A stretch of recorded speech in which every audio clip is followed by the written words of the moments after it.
Your third cousin is going to be taken. They're going to come for the rest of your third cousins. And then they're coming for you.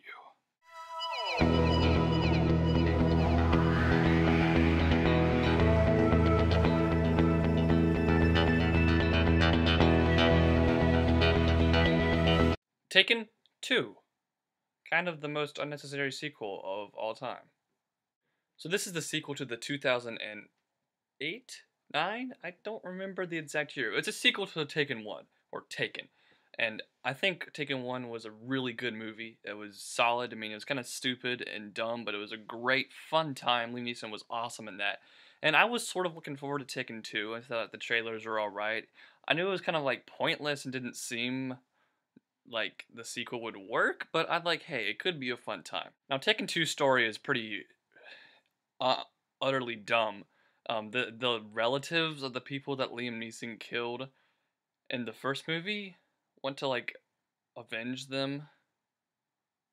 I don't know why they would try to do that, considering Liam Neeson like completely destroyed all of the rest of their family. Why would they try to come back and do that again? And then why is Liam Neeson bringing his daughter back to Europe? I feel like if I got kidnapped in Europe, I wouldn't be going back there anytime soon. So the story really has just no place. So how was Taken 2? It was pretty dang mediocre, I gotta say, guys. I mean, I'm not gonna tell you that it's awful. It is not an awful film, but it is in no way, shape, or form a good movie at all. There are loads upon loads of problems with this movie.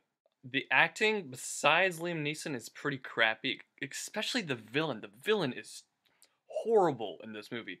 You know who the guy who plays the villain is? Batman Begins.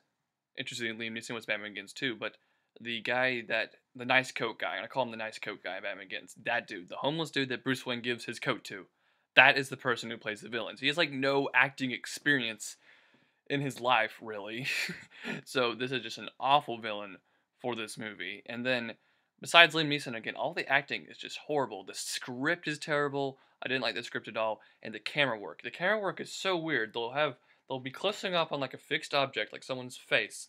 And the camera will just randomly make the object move over back and forth. It's like it's not shaky cam. It's like someone was filming it. They have a good perspective, and they're like, I'm gonna move it over an inch. It's gonna look funny in the movie. I'm so funny. And it's just such weird camera work. I've never seen something like that before in my life. Now, I think my biggest problem with this movie is just the fact that the action's not there. The first hour of this movie, besides maybe 5 minutes, are pretty awful. There's just nothing going on. It's kind of boring. It's just like, okay, what the heck? The action's non existent. This movie's also really short, about an hour and a half. So, I mean, there's just not a whole lot of time for action. And even when the action's there, although it's okay, it's not like up to par with the first Taken movie or anything. I just don't think this movie's just completely subpar for the most part.